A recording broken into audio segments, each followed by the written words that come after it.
further expand the county's commitment to care first, jails last, and build up a reserve fund at the county to prepare us to plan for and create critical community assets, including safe and secure healing centers and our youth and community care centers. So these are just a very few examples of what's at stake and what would be included in our budget for the next fiscal year. You're going to have the opportunity tonight to hear from a few of my senior deputies on additional opportunities within their policy area for creating a more equitable LA County. It's important to note that we are just at the beginning of the budget process. I know some people were confused when they saw the board actually take a vote on Tuesday, but that was not the final budget. This is the beginning of our budget process, so it hasn't been finalized yet. It takes several phases and public hearings to get to a final budget, which you'll hear more about shortly. And I hope that with tonight's orientation and introduction to the budget process, that you'll commit to yourself, quite frankly, and to me, to continue to be engaged and participate in those future opportunities. Again, our goal is to keep you informed on the budget process and to gain input from you that will help inform the priority budget recommendations that we will make from the Second District and that we'll be providing to the Chief Executive Office. I want to take a moment to acknowledge the community advocates and residents that have been working with my office prior to tonight. Thank you for being at the table for tough conversations on how the county budget can uphold our commitment to alleviating poverty, investing in care first and jails last, and ultimately creating the kind of thriving communities that we all deserve to grow old and with dignity and raise our families in. These past 2 years of fighting, literally, a health and economic pandemic, along with the rising cost of living, have shown us that we simply don't have an option to return to the status quo. This year, I've had the honor of serving as chairwoman of the LA County Board of Supervisors, and I've made my priority for all of us an equitable recovery from this pandemic. Your support with helping to inform the budget process is a key component to how we build back equitably. So I want to thank you for being a part of the discussion. I'm really excited to introduce you to not only Kofi as our senior deputy on budget, but to my entire team of senior deputies, so you can hear from them directly and see the kind of work they do each and every day on your behalf. Thank you so much for spending some time with us to do your due diligence as a resident of this county in learning the budget process so you are empowered to help inform it. Thank you. Thank you so very much, Supervisor Mitchell. And it's been a pleasure to serve you and be part of this amazing team. So I think for the good of the audience, I'm just going to go over what we'll be covering today, maybe in 30 seconds. So next, we will be showing you an overview of the county budget process. Why? So if we are today going to talk to you about our priorities, and we want you guys to be aware of what the budget process in the county is. So after showing you that video, we will have each of our deputies come to you and provide you an overview of the priorities for their issue areas. We're going to have health, justice, homeless and housing, art and culture, child welfare and human services, environmental justice, economic development, and infrastructure and transportation. Each of you will also have an opportunity to provide us feedback. And so after each deputy presentation, you will have an opportunity to do an instant poll survey on Zoom. And also we have a Menti instant poll survey for those of you who would not be able to do the Zoom poll. Thank you again. And I'm hoping that you guys have a wonderful, wonderful time. Now we'll show you the video. Kofi, before you begin the video, I just want to clarify that, at least for me, when the PowerPoints are showing, we can't see the American Sign Language translator. We just see you in the little box. So I want to make sure that people can actually see her when Maeve is sharing her screen for the PowerPoints, okay? Thank you so much. Can we let me turn off, yes. Can you guys see the interpreter now? The ASL interpreter? No. Okay. So let's see if now. No, we just see your screen with your video off. Oh, so somebody else says that they see all three of us. So maybe it's just me. All right, if other people can see her, excellent. Okay, thank you. Thank you so much. All right, maybe let's go ahead and show the budget process, please. Los Angeles County is the nation's largest municipal government, with more residents than most states, and a multi-billion-dollar budget that's bigger than that of Kansas, Montana, and Vermont combined. We work all year long to build a budget that meets the needs of our 10 million residents. Here's a look inside the process. We start in January, when county departments submit their budget proposals to the CEO. The CEO evaluates those proposals and makes recommendations to the Board of Supervisors. State law requires the county to always balance its budget. And just as with the household budget, that means making hard choices based on how much funding is available. County funding comes primarily from three sources: federal, state, and locally generated revenues like property and sales taxes. Most of this money is restricted to support specific programs that the county is legally required to provide, like public health care, assistance to children and families, keeping our communities safe, and running fair and accessible elections. The budget also funds culture, education, and recreation, including world-class museums and beaches, an expansive park system, and an extensive network of community libraries. It also supports programs to address some of our toughest social problems and sets aside rainy day funds to keep services running when times get tough. It's all guided by the policy vision of the Board of Supervisors, including strong commitments to anti-racism, equity, and social justice. These values, established through a set of board-directed priorities, shape the recommended budget, which the CEO submits to the board for consideration in mid-April. In May, the board holds public hearings so that residents and other stakeholders can voice their opinions on the budget. Next comes the adopted budget, which is traditionally approved by the board before June 30th. And finally, the supplemental budget in October to incorporate state, federal, and other allocations. Once approved, the county's final adopted budget becomes its spending plan. That's a quick snapshot. For more information, visit ceo.lacounty.gov and click on the Budget tab.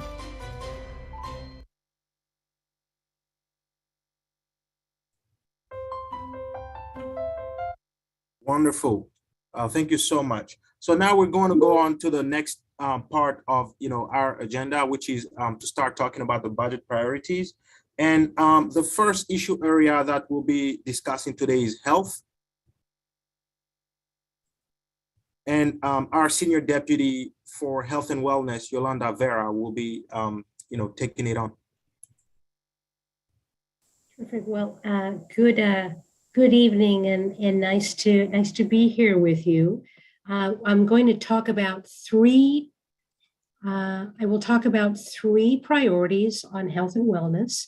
The first one is on COVID response, recovery, and equity. We know that COVID has done a number on our residents, both individually and collectively, and the highest rates of death and infection occurred in our communities of color. Our frontline workers who drive buses, who serve us food, who are face-to-face with hundreds of people each day, were hit the hardest. And we're feeling the harmful effects not only from the disease, but the ripple effects. Chronic and infectious diseases worsened, People delayed care because they were afraid to go to their doctor. Infectious diseases worsened. For example, we're seeing the highest rates of gonorrhea, chlamydia, syphilis that we've ever seen before. And that's because, in part, the resources in the healthcare system all shifted to deal with COVID and away from some of the other diseases we have previously been monitoring. And then another ripple effect is healthcare professionals. Many doctors and nurses, they burned out from the stress, they retired early. And so in our county, we're seeing a shortage of healthcare providers. So in this context, recovery means regaining our full ability to function and thrive and be all we want to be individually and as a community. And it means our budget will support getting healthcare services and healthcare providers to make our communities whole again, especially in those areas hit the hardest. So I'll move to the second one, which is mental health access. And that one, what that means is our county is facing big mental health challenges and big opportunities around mental health. COVID resulted in increased levels of anxiety, isolation, and depression, especially among our youth. And the demand for services, frankly, outstrips the available supply of clinicians and resources. And we have way too many unhoused persons who are seriously mentally ill on our streets. But there's hope. We have real proven models of what works to restore wellness. There is an increased openness to talk about mental health with our families across cultures without shame or judgment. This certainly didn't happen when I was growing up. So this is a new growing development. And there is an outpouring of support from our youth in particular to have more mental health services, especially in our schools. So mental health funding is tricky, but we need to make sure that we're spending what resources we do have wisely to make sure that there are more access, more services in communities, especially for our youth. And we need to do this in a way that's transparent and less mysterious with our engaged community constituents. The last one, which is health and mental health and other services needed to keep residents out of jail. And we'll have another deputy talk a little bit about this as well too. There are currently almost 13,000 people in our Los Angeles County jail system. And there was a study done by the RAND Corporation, which found that 60%, 6 out of every 10, had serious mental health problems, and they could instead live in the community safely if they were given those services. And that's shocking. 6 out of 10. We know what works. The county has a great diversion program that has received about 7,400 people from the courts, all of them seriously mentally ill. And they've given them supportive services as well as targeted medical treatment to help them with their mental health issues. The results have been remarkable. We have stabilized their housing. They've stayed housed. They haven't repeated their offenses. The challenge is this diversion program is in sore need of money because it's capped right now. The courts want to send more seriously mentally ill individuals to us, and we have to say no. So a huge priority for the supervisor is to marshal resources so we can provide care to restore dignity to these individuals who should not be incarcerated. Thank you. Thank you so much, Yolanda. Now, for the audience, we'd like to hear from you. Out of the 3 priorities that Yolanda just described, please would like to hear from your perspective which ones which one do you consider the most important?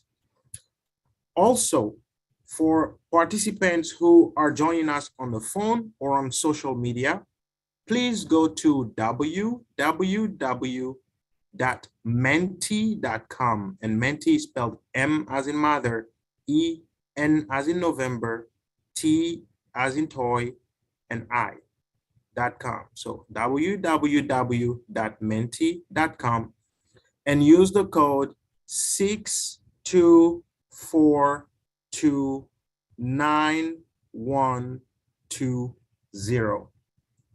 Again, 624292120. Now, for the audience,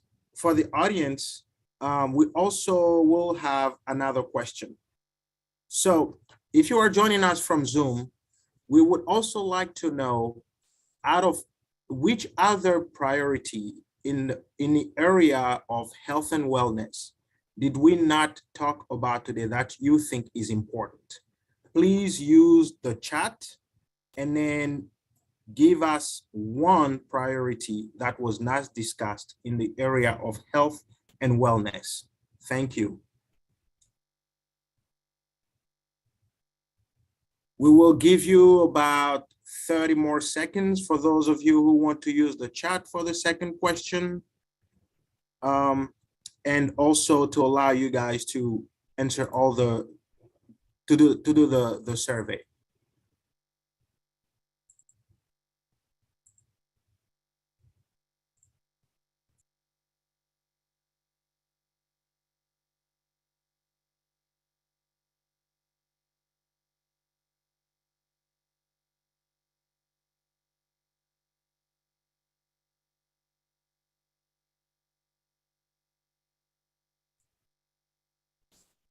All right, thank you so much. We appreciate your time and also your feedback. Now,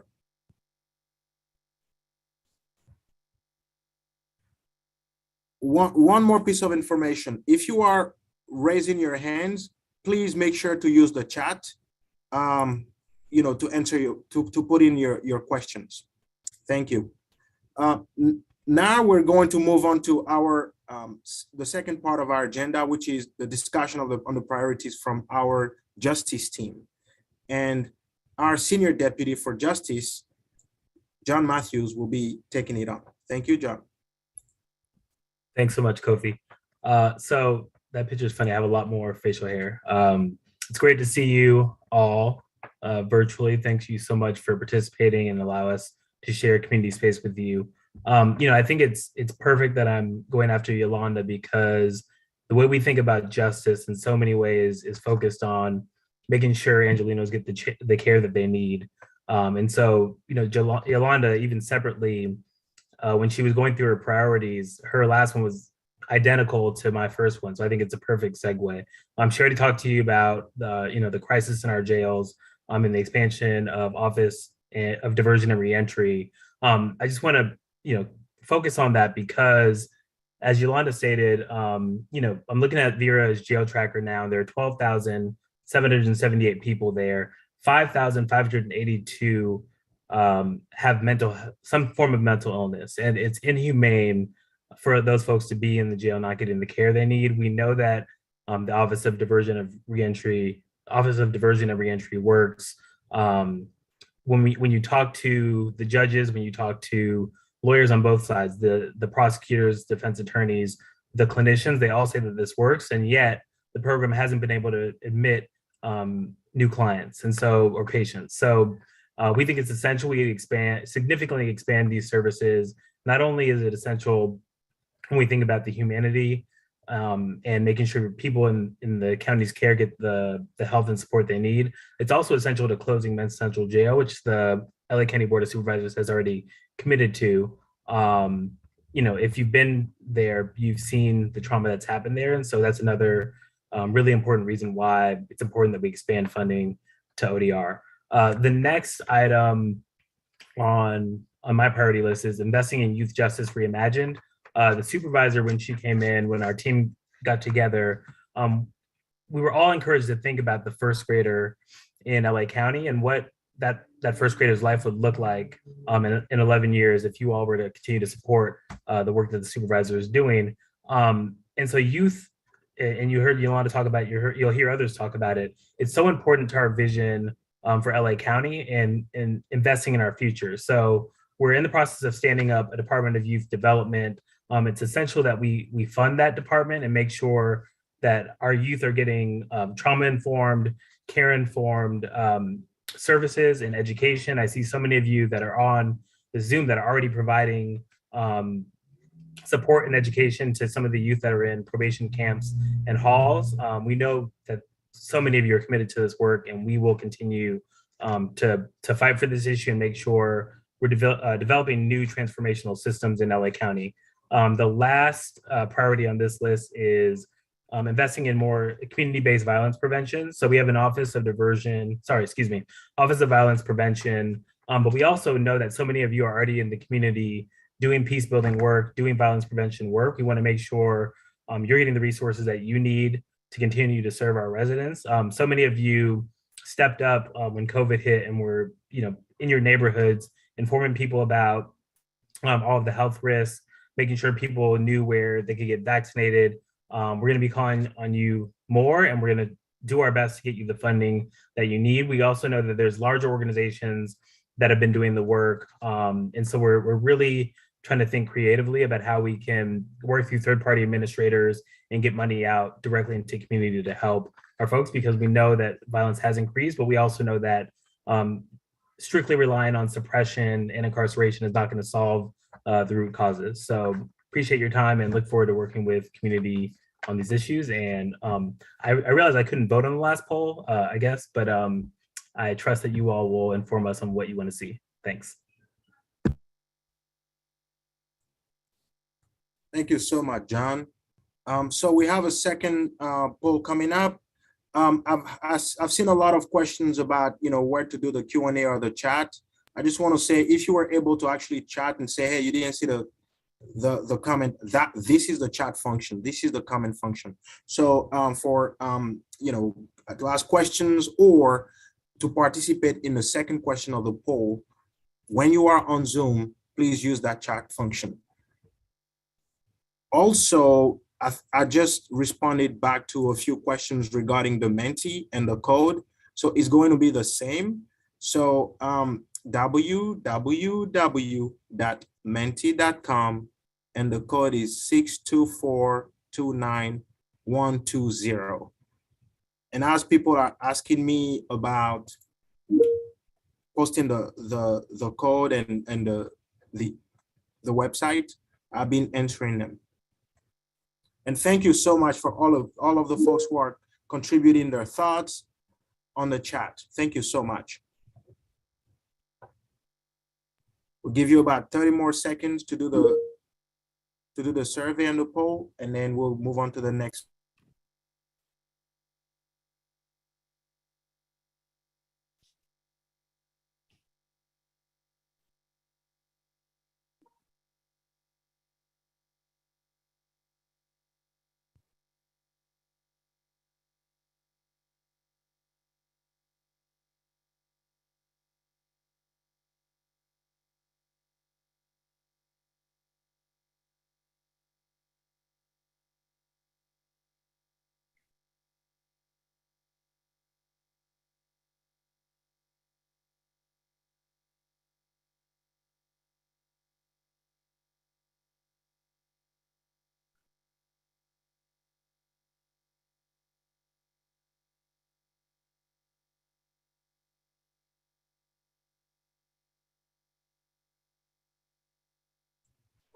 We'll give you guys more time. We're going to put back the poll, the Zoom survey poll up. I'm seeing comments about the poll not being up for long enough for you to respond. So we'll give you guys more time. And also, I will add on the chat, or someone on our team will add on the chat the Menti website and code for you guys to easily have access to it.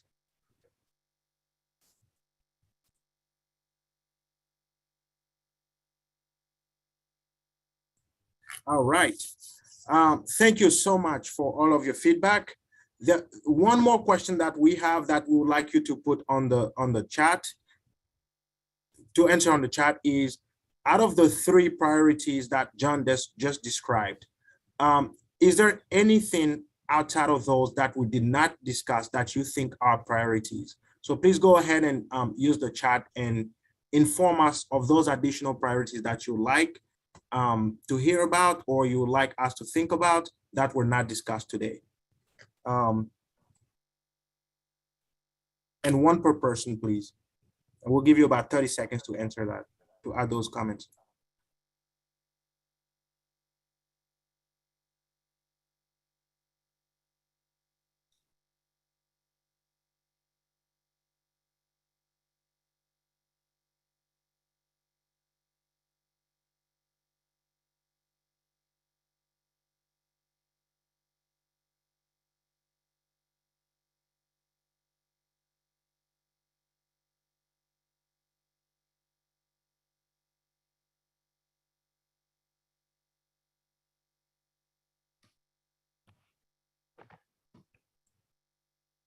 All right, thank you so much for your time and your feedback. Now we're going to move on to our 3rd policy area, which is housing and homelessness. And today we're going to have Lily Sofiani, our Assistant Deputy for Housing and Homelessness, talk about the top 3 priorities in this area. Thank you, Lily, for taking this on. Thanks, Kofi, for the introduction. Hi, everyone. Lily Sofiani here, Assistant Deputy of Homelessness. On our team, we also have Isela Gracian, who is our Senior Deputy of Housing and Homelessness. So I'll quickly go over also three main priority areas under housing and homelessness. So in homelessness, our focus is really to look at the broader lens of the different systems that actually create homelessness, right? And not just looking at the homelessness crisis within the system of homelessness, but really the broader spectrum of the different systems that feed into the homelessness machine.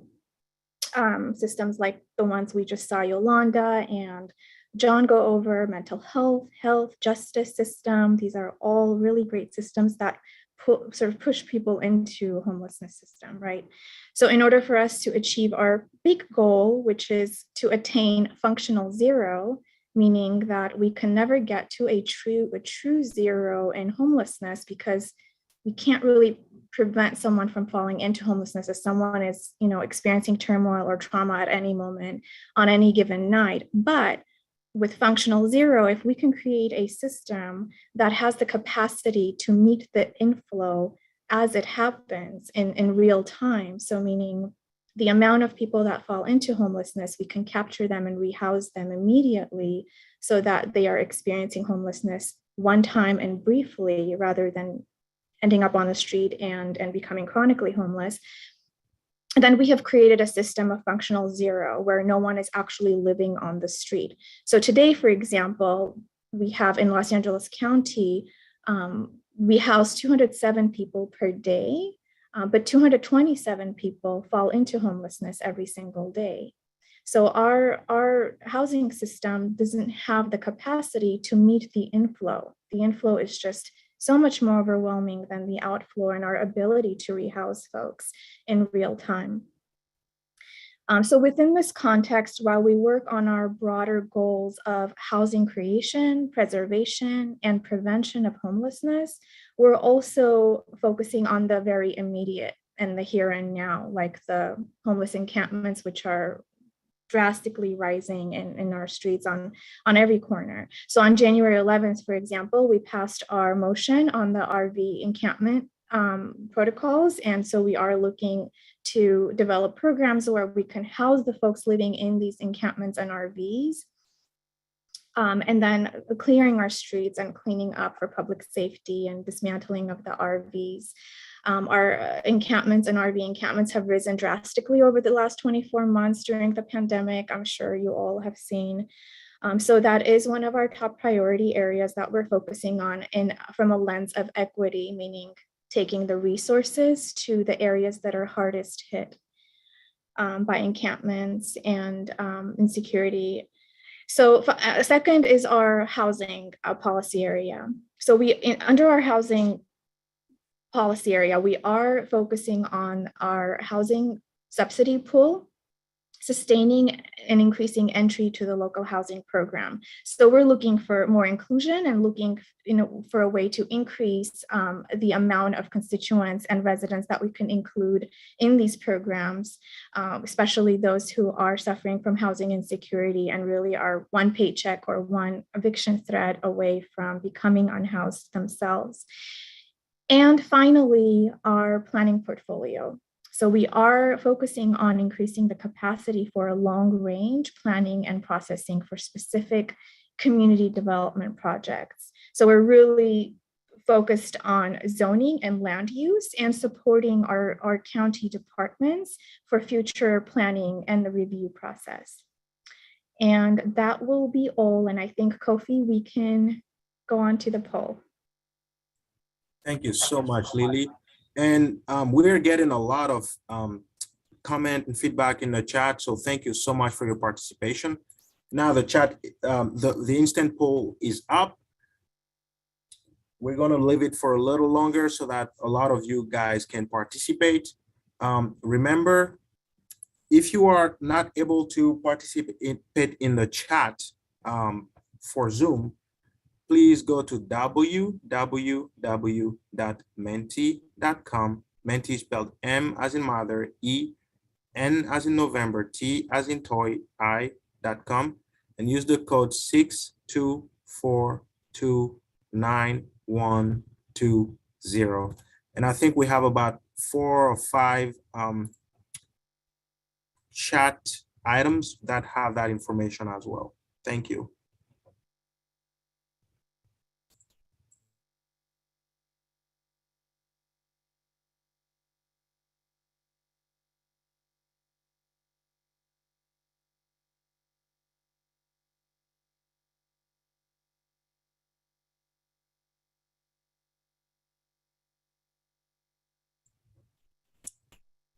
Thank you. So the second question for that poll that we would like you to provide feedback on the Q&A for is,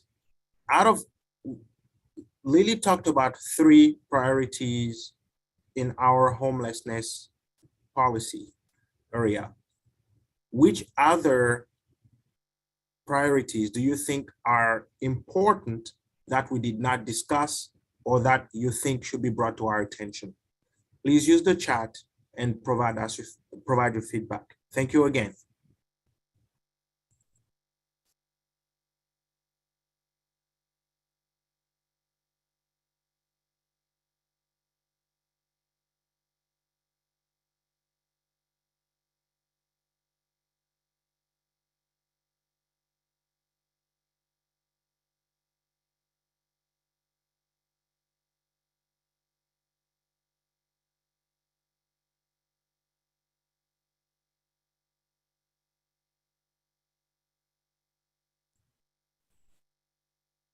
Thank you so much for your feedback.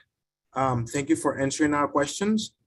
Now we're going to go on to the next item on the agenda, which is the arts and culture priorities. And for this, we'll have Chris Hassan, our Senior Deputy for Arts and Culture, address the audience. Thank you, Chris.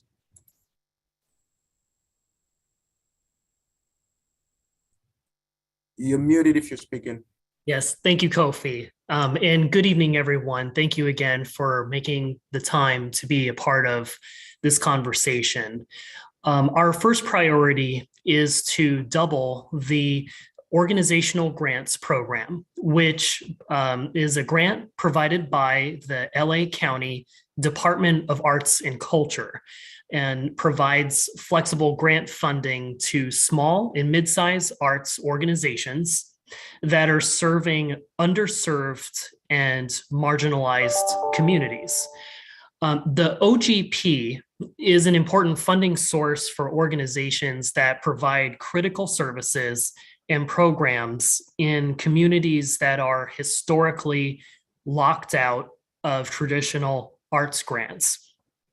The board recently approved the supervisor's motion asking for recommendations on how to do this, which will be provided this fall. Our second priority is transforming La Brea tar pits. This project is a redesign of the 13-acre area around the Tar Pits Museum intended to support and demystify scientific discovery and help us better understand climate change in other areas of research. The Natural History Museum is seeking private donations as well as county, state, and federal funding to support this project. Lastly, our office is looking to bring an expansion space of the Los Angeles County Museum of Art to the Second District. This project is part of a broader effort to advance cultural equity by increasing the accessibility of its collection and bringing it to the communities of the Second District beyond the main museum space on Wilshire. In addition, our hope is that an expansion space in the Second District, further into the Second District, I should say, can help create a cultural hub and a vibrant place for the community to come together and enjoy.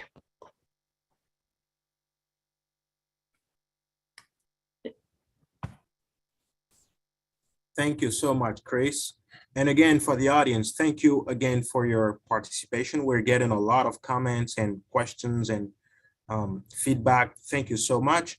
Now we're going to go ahead and do the instant poll for this issue.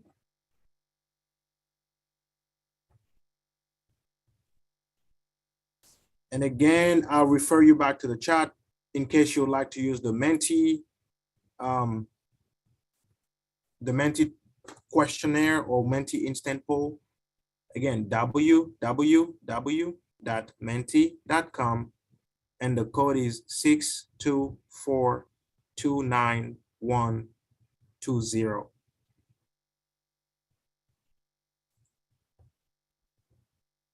Now, while that first question for the poll is up, for those of you who would like to use the Zoom to answer our second question, please go to the Q&A and answer the following question.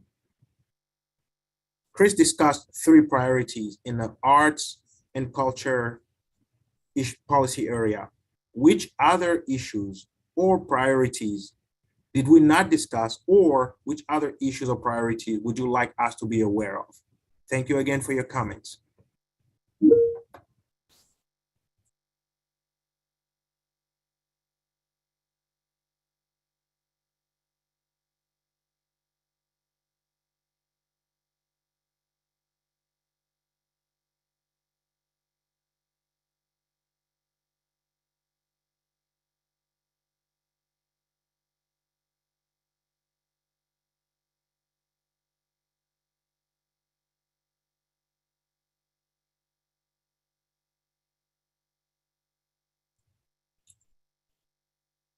Thank you. I also want to just say for those, I've seen a few comments about the fact that some of our priorities do not necessarily reflect what you have in mind. So I would strongly encourage you that if that's the case, please go ahead and use the chat to bring to our attention those priorities that you think we should be focusing on. Thank you again for your participation. I'll give it about 20 more seconds before we move on to our next item on the agenda, because I really would like, to get your feedback and comments. Thank you again.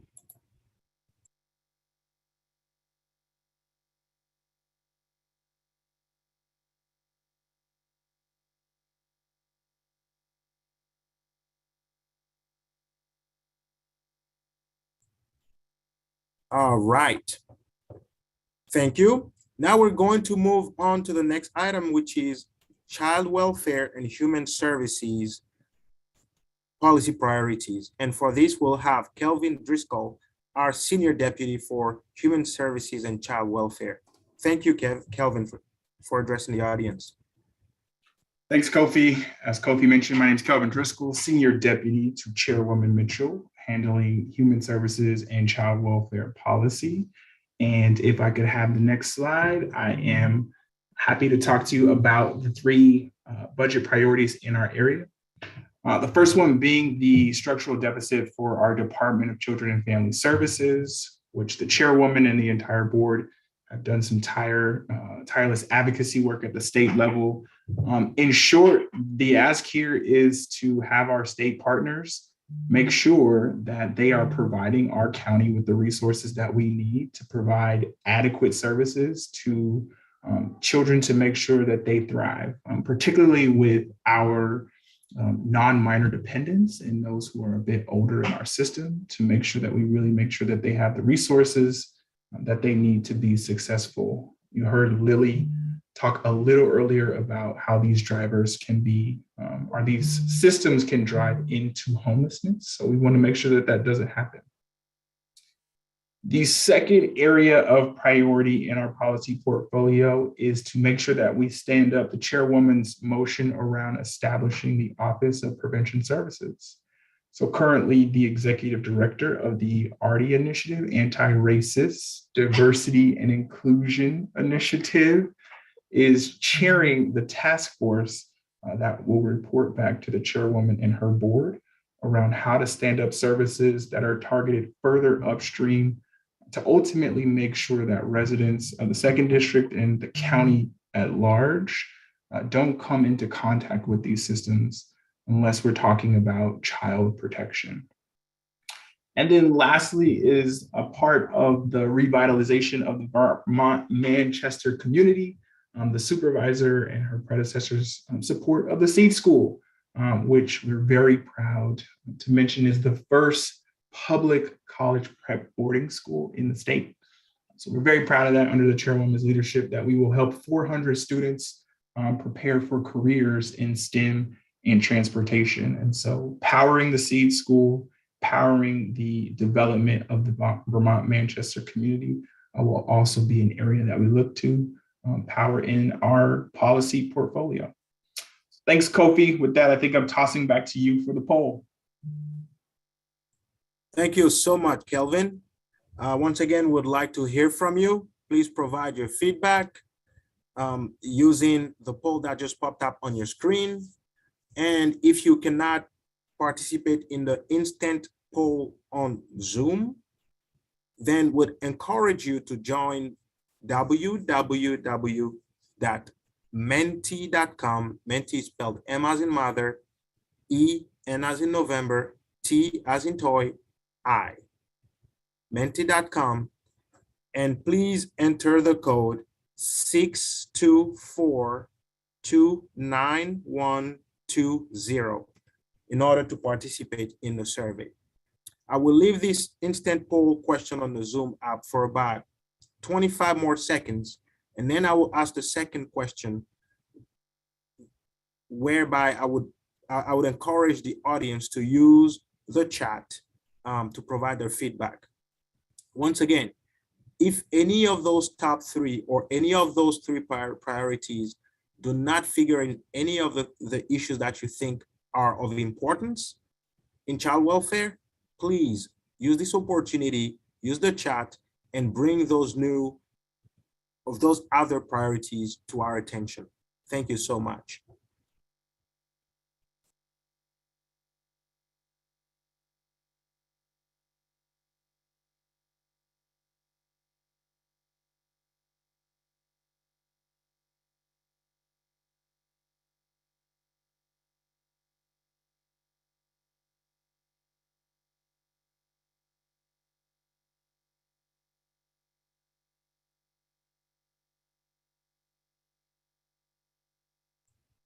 All right. So again, I'll ask the second question once more. Kelvin shared three priorities. If none of these are issues that you think should be addressed right now, and you have other priorities that you think should be brought to our attention, please use this opportunity, use the chat, and share those priorities with us. Thank you. I'll give it about 20 seconds for you to provide your feedback in the chat, and then we'll move on to the next item on the agenda. Thank you.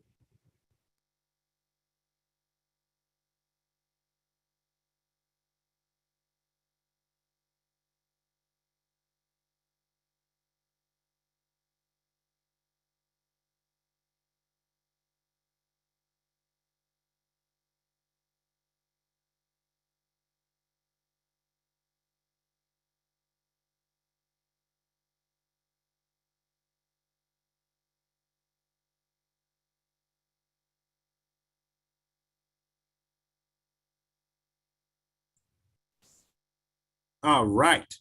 Thank you for your time. Thank you for your feedback.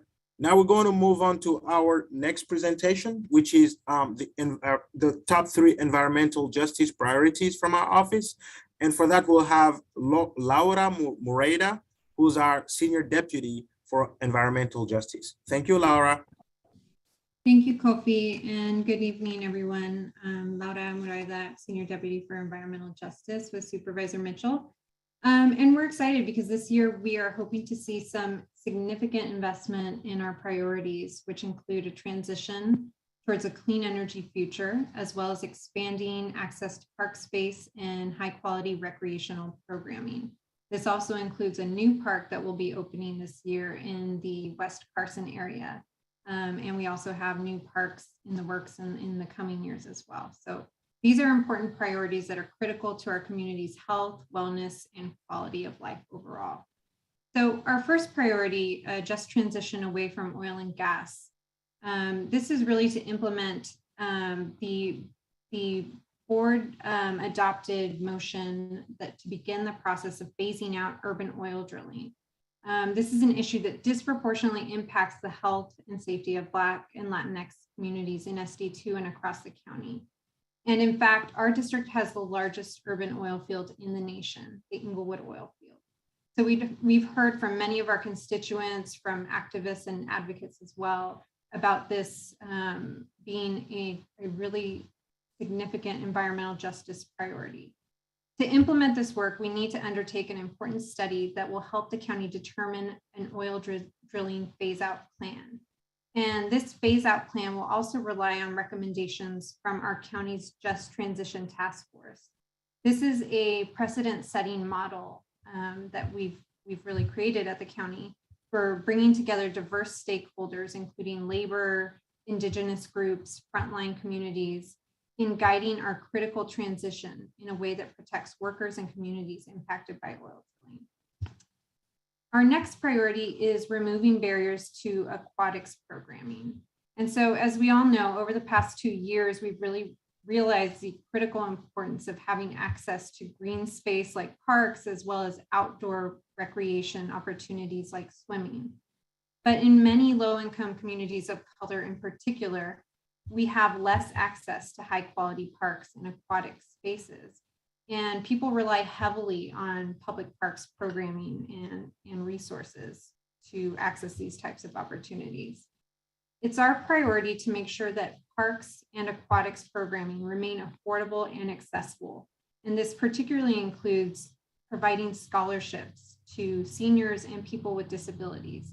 This is something that's already provided in the city of LA and other jurisdictions in the county. Lastly, parks after dark and violence reduction in parks. You've already heard from our justice team about the importance of violence prevention in our communities. And so our parks are really these frontline community spaces where peace building and youth investment are desperately needed. Our Parks Department does have proven programs and models like the Parks After Darks program that engages and supports young people in our communities and keeps them out of trouble. But there's also a need to think creatively about new partnerships and also leverage the Office of Violence Prevention so we can ensure that our parks remain safe and healthy spaces for all. Thank you. I'm going to turn it back now to Kofi. Wonderful. Thank you so much, Laura. Now we're going to move on and do the instant poll because we want to get your feedback on those 3 priorities. Thank you. I will give about 30 seconds to allow you guys to make your choices here, and then we'll move on to the next question. Once again, if you are not able to participate directly on the Zoom poll, please go to www.menti.com.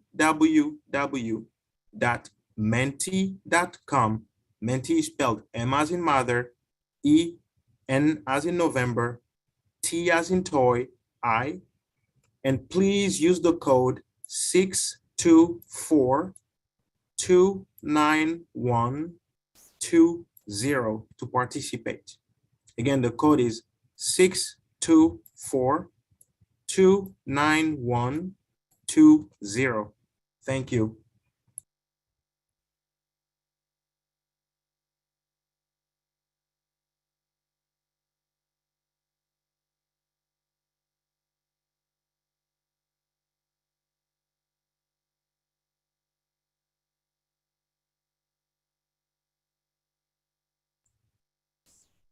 All right, so if for any of you, those three priorities are not the main issues that need to be solved right now, please use this opportunity and use the chat to share with us anything that you think should be brought to our attention.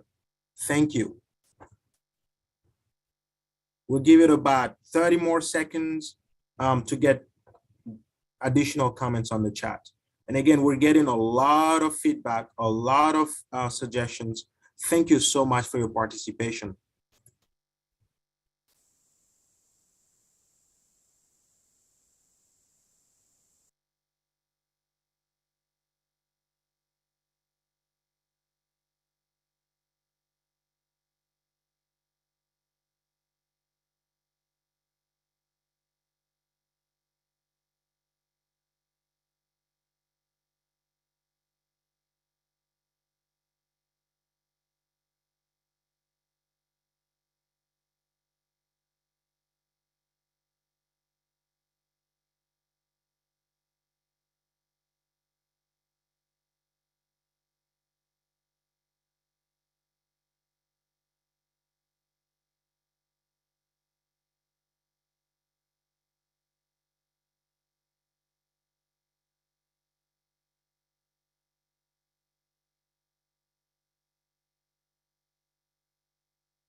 Thank you so much for your feedback. Now we're going to move on to the workforce development and economic opportunity priorities from our office. And for that, we'll have Carolyn Torosis, our Senior Deputy for Workforce Development and Economic Opportunity. Thank you, Carolyn. Thank you, Kofi. Hopefully everyone can see me. Good evening. Hope you're all doing well. And thank you so much for taking really valuable time out of your busy lives to be here and give us this feedback. Obviously, we know on the economic development front, economic opportunity front, we have been particularly hard hit by the economic crisis around COVID-19. And so Supervisor Mitchell's priorities this year around economic opportunity really center on lifting folks up and out of poverty, back to work, and back to economic opportunity and entrepreneurship. And so in addition to a lot of the American Rescue Plan Act funding that our county has invested in economic opportunity, we're also supporting the growth of systems within our county government to ensure that we sustain this economic recovery. And so the first priority is supporting the Preparing Los Angeles for County Employment program. The PLACE program is a high road training partnership, which means it's centered in worker voice, worker dignity, and it's based on the needs of the industry and the employers. And so this program actually gets folks with high barriers to employment into the county workforce. And so why is this important? Because once you're in county workforce, these are quality jobs where there's an opportunity for advancement, a pension, benefits, and a pathway to family sustaining wages. And so over the course of the last 2 years, we've gotten over 200 individuals with high barriers to employment into county full-time positions, but we need to do more. And so the supervisor recently passed a motion to promote pathways into healthcare careers in county employment. And how do we diversify that pipeline and grow that pipeline of our local community members from our community colleges, adult schools, underrepresented areas of the county and the second district, and make sure that there are opportunities for them to reach county employment. And so we hope to expand that program in the coming year and provide more opportunity for those who have been severely economically challenged and challenged by other barriers, oftentimes through no fault of their own. moving on to equity and county contracting. This is also something that a lot of you have engaged with our office on, and it's a high priority for Supervisor Mitchell as we think about how we opportunities for our small businesses, our small employers, our nonprofits, our community-based organizations. How do we make sure that the backbone of our regional economy is benefiting from the over $6 billion of goods and services that our county contracts out each year? So whether you're in the nonprofit space, whether you're looking to access opportunities with Care First Community Investment, with our American Rescue Plan Act funding, or just with any of the procurement needs of our county departments, we're investing to ensure that there are resources for our small employers, to make sure that there's a better technical assistance ecosystem for our small employers so that they know and are prepared for what the requirements are when they bid on a county contract, and that they know where to access these county contracts. So upgrading some of the systems. I know many of you have complained it's hard to find information and it's hard to continue to enter the same information over and over. So how do we upgrade some of the technological systems so that folks can access contracting? But then also, how do we provide a low interest revolving loan fund for some of our smaller employers who don't have the working capital and don't have the cash on hand to float payroll if it takes 15, 30, 60 days to get paid by the county? So both increasing our payment speeds, but also providing working capital to our smaller employers so that they can be competitive for these contracts. And then finally, as we talk about the Poverty Alleviation Initiative, this is led by Supervisor Mitchell in a motion she co-authored with Supervisor Kuehl to establish this as a board-directed priority, establish an actual initiative, and then as the very first component of this initiative, it was to launch our Breathe Los Angeles County Guaranteed Income Program. And so that just wrapped up last week. We have many applications to go through, but this offers $1,000 to folks, 1,000 folks in the county for 3 years, because we know that just because you're poor doesn't necessarily mean you make bad decisions. You are, many folks are in poverty through systemic barriers, historical barriers, and we really need to just lift folks up to the starting line in many areas of our county. So how do we look at opportunities to expand unrestricted cash? How do we look at opportunities to expand, what we're calling our worker equity fund, flexible cash assistance for folks if their car breaks down and they need to get to work, if their driver's license is expired and they need to pay for a new one, if they have childcare issues and they just need quick assistance to overcome that hurdle. Prevention is key, and making sure that folks are being lifted up through respectful interaction with our government services is key. So those are our 3 framing priorities for the budget this year around economic opportunity. And thanks so much for the opportunity to speak to you. Thank you so much, Carolyn. Now we're going to go ahead and do the survey poll. We have the question up. We'll give it about 30 seconds for you guys to answer, and then we'll go on to the next question. And then on the chat, we have a few responses about the Menti code and the Menti website. So if you are not able to use Zoom to provide feedback, we have all the questions on Menti. And so you can go to www.menti.com. Menti is spelled M as in mother, E, N as in November, T as in tango, I, and the code is 624-29120. Again, the code is 624-29120. Thank you again for your feedback.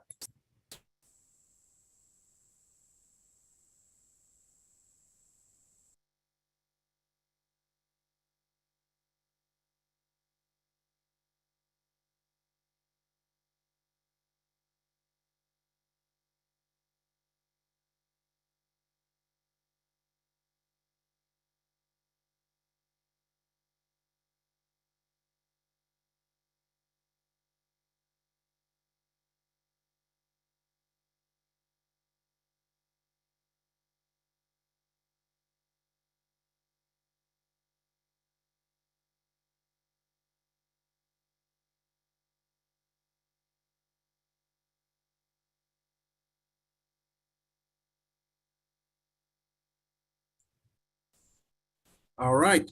Thank you for answering the first question. Now, the second question is, if none of those top three priorities are on your list of the issues that need to be addressed right now, please go ahead and share with us on the chat. So is there anything that you'd like to bring to our attention as far as issues that are out there in the community? Please use the chat to share that information with us. Thank you. I'll give you about 30 more seconds.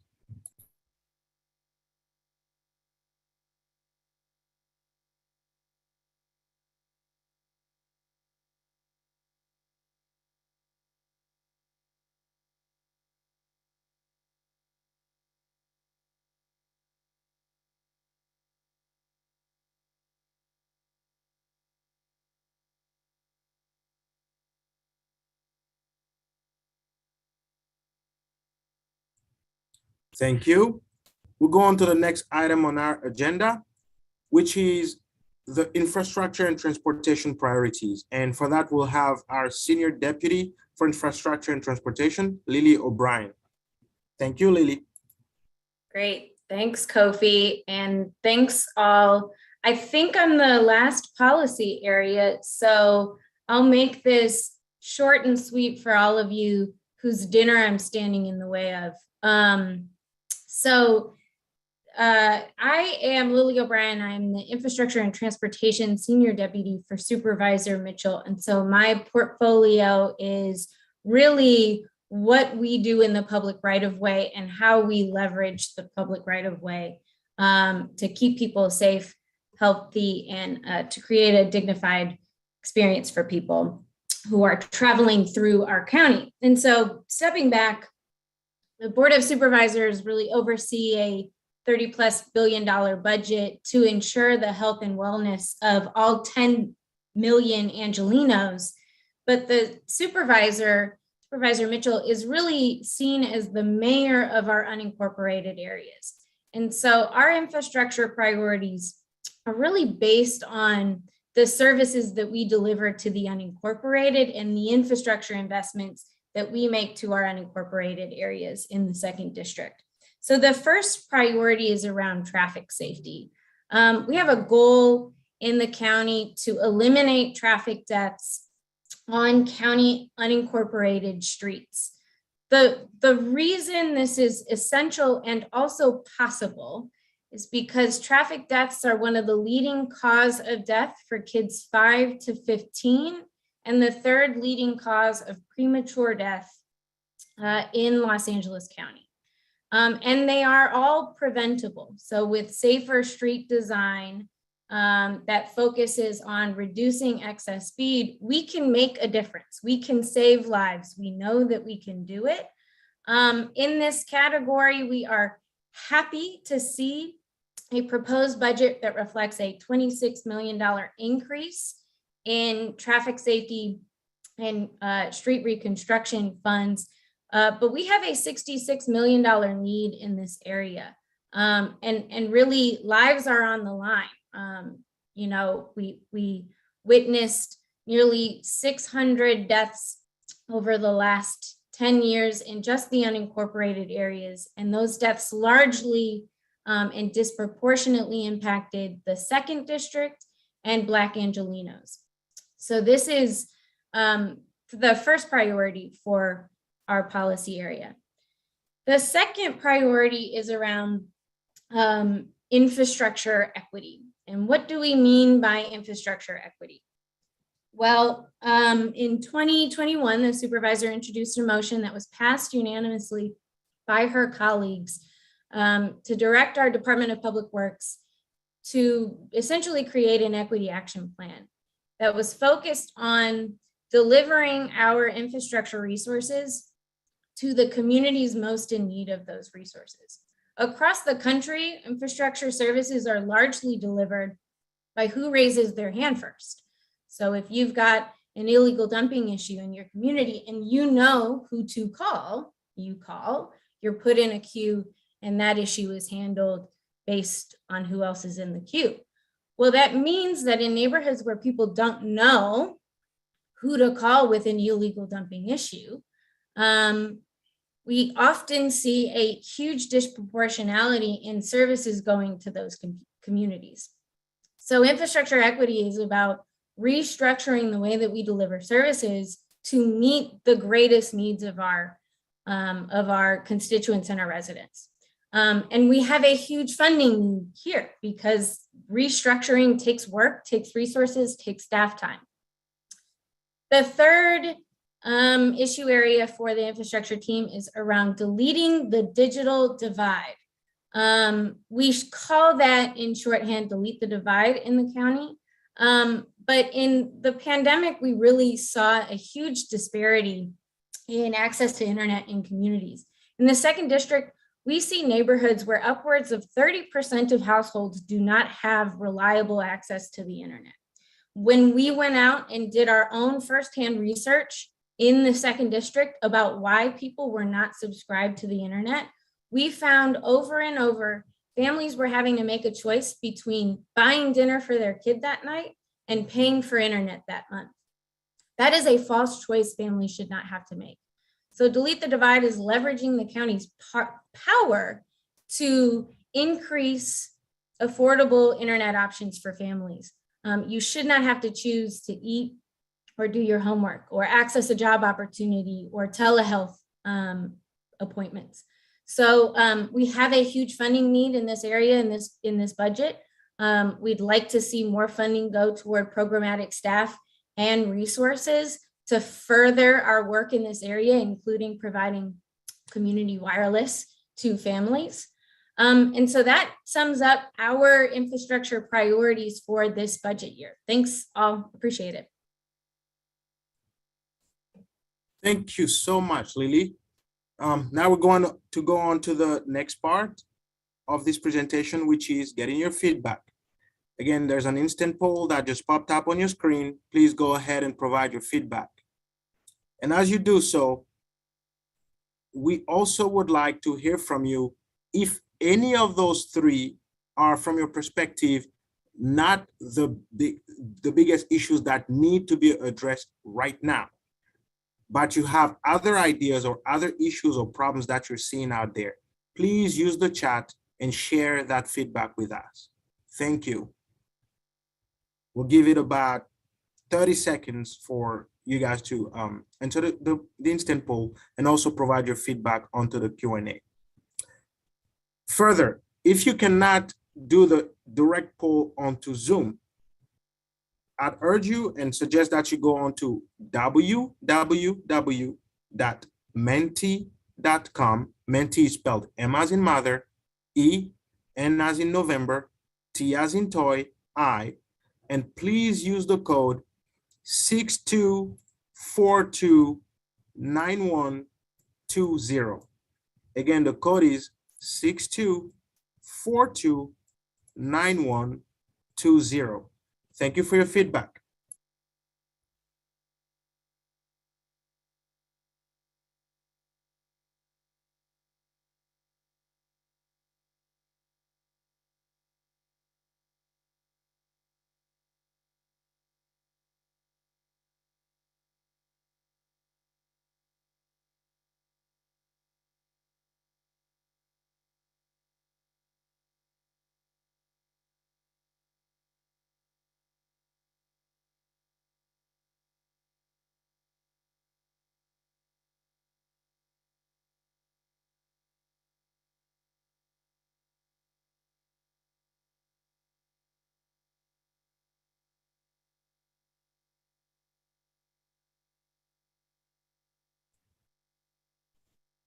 All right. Thank you for taking the time to participate in our budget town hall today. On the screen, you'll see our budget team. It is Maeve, who's been helping with the PowerPoint, Kirk, who's our manager, and I, who are all working on the budget. Now, you guys have learned about the county process. You've heard from our deputies about the top priorities for each of their issue areas. Now, I'm going to give the mic to our Chief of Staff, Ms. Frederica McGee, who closed us out today. We are getting a lot of feedback and comment, and I'd like to thank you again for taking the time to give us that feedback. Thank you, Kofi. I can't open my video, so if Maeve can help me with that, that would be great. Got it now. Thanks so much. Hello, everyone. Again, thank you for taking the time out of your evening to spend with us. More importantly, to give us your feedback. We've mentioned before tonight, budgets are the biggest display of someone's priorities. And even though we have spoken terms of priorities tonight, that does not mean that those are the only things that Team Mitchell will be fighting for. So I want everyone to rest assured, these have been the ones that our team members, came to mind were like the biggest push, that were time sensitive, that were line in the sands. We've got to see some of these things happen. So your comments in the chat have been very helpful. Many of them are already on our list. Quite frankly, we just didn't have them there because we only had you here for supposed to be an hour, a little over an hour and a half. But we are still fighting for those additional things as well. There were also some comments from our friends in the labor unions about those negotiations. Want you to know that we have been had meetings with several of the labor unions and had communications with the CEO's office about those pieces of it. So that's not, while the total number is a part of our budget process, the getting down in the weeds of that is really a function of the CEO's office, but we have been in communication with the CEO's office about that. Another thing I wanted to flag for everyone as well is that we're talking about our proposed budget that is based on the funding that has come into the county at this point. Many of you have heard us talk about ARP dollars, which were the huge $1.9 billion investment over a 2-year period that the federal government has made in our county as a result of COVID. That second tranche of money is coming. So we had gotten about half of that, about $900 million before, and we will get that second tranche coming up in the next month or so. And so you will see those portions of those decisions to be made coming up very soon. We would love feedback about what kind of programs, what's been working. There were about 80 programs that were developed as a result of the last ARP funding. And so not all of them are stood up yet, but many of them are.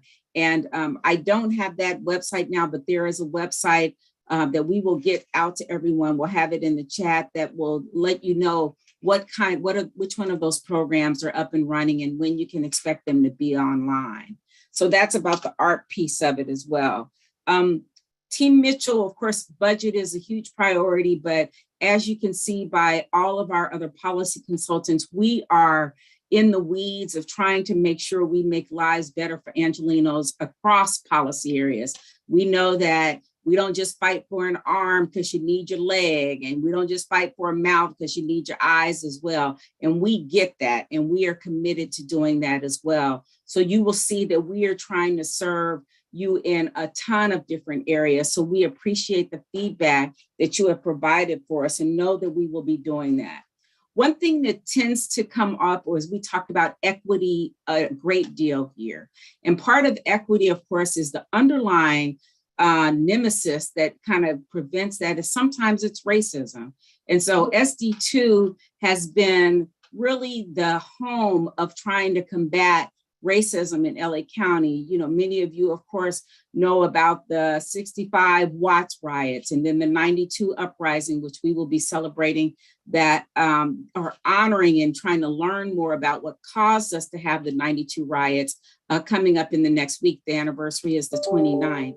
April 30th. We will be having a discussion about that tomorrow. We have a groundbreaking at the Vermont Manchester location, which is where one of the fires took place, where there were fires across the city in 92 when we had the uprising following the Rodney King decision. And so If you're available, we will be streaming it live. You know, you don't have to necessarily come out to Vermont and Manchester, but we would love for you to be engaged. We have John Kim, who is with the Advancement Project, who will bring a great deal of perspective, as well as Brenda Shockley, who is with the mayor's office and has done development as a result of that as well. And so the supervisor will be interviewing them. They're both a wealth of information, and we hope that you will join in. This is only one of many of the series that we will be doing on a monthly basis on the issues of race and trying to unpack some of that so our communities will be blended. The supervisor talked about at the beginning of the hour that we had interpreters here for ASL, as well as for Korean and for Spanish. That's recognizing that we have to stand united, that even though there are some differences and we can have uncomfortable conversations, but at the end of the day, we are stronger for it. So I would encourage you all to call our office if you need to get additional information. Also check our website. Our office phone number is 213-974-2222. Again, thank you so much for coming. We appreciate having you all here, and we look forward to having you at our next town hall. Take care. And again, thank you. Wonderful. Thank you so much, Ms. Frederica. Now, since we're talking about the budget, we also want to flag one event for you.